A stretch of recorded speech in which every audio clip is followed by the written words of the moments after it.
Magandang gabi po sa lahat, Luzon, Visayas, Mindanao. Kung saan kayong dako na mundo po tayo nagbabalik dito sa ating YouTube channel. Samuel Soriano TV 29 para mag-discuss ulit ng another coin. Sa ito po ay ating hilig mangulikta ng barya.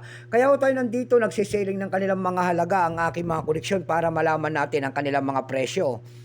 At isa naman tayong kolektor, ayan po.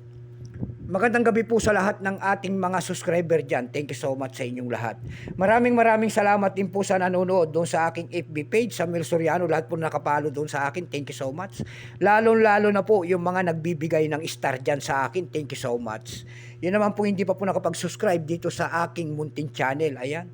Malaking tulong na po kasi ubagay ang inyong gagawin tulad ng pagpindot ng ating subscribe button, like and share para ma-update ko kayo sa mga latest ko pang gagawin mga video po. Meron na naman tayong pag-uusapang barya, mga sinaunang barya. Year 1991 po ni Andres Bonifacio. Ayan. Pagkatalikod po makikita ho natin ang imahe ng isang 2 pesos at saka isang nyog. Ang scientific name po niyan ay Cocos nocifera. Ito po ay small type. Ayan. Bago tayo magsimula sa ating talakayan, kilalanin mo muna natin siya para malaman natin ang kanyang presyo. Issue po, Philippines po, Period Republic, 1946 up to date po, type standard circulation coins. Years 1991 hanggang 1994, ayan, 4 na taon lamang. Value nito 2 pesos, small type. Currency piso 1967 up to date po. Composition niya na stainless steel.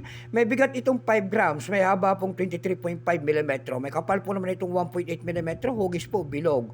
Orientation niyan ay middle alignment. Itinigil naman ang paggamit sa barya nito ng Pilipinas noong January 2, 1998. Number M-2459. Reference number KM-258.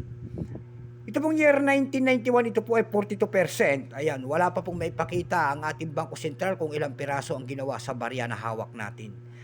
Excuse me po. Pero may price na po ito. Binigyan na po ng presyo ng ating numista. Yung kanya extra fine ay 13, extra fine ay 44 pesos. Almost uncirculated ay 44. Ang circulated nito ay nagkakalaga na po ng 110 pesos. Dako tayo sa kanyang presyo. Doon sa ating eb.com, nakakita tayo nagbebenta doon ng $10 nito and then $5 po. Dako naman tayo sa Carousel PH. Sa Carousel PH naman po nakakita tayo nagbebenta doon ng 150 pesos and then 200 pesos. Yung pinakamalit po na bintahan doon ay 100 pesos. Ayan lamang po ang ating may babahaging kanyang presyo. Sagad na po. So hanggang dito na lamang po. Keep safe sa lahat and God bless.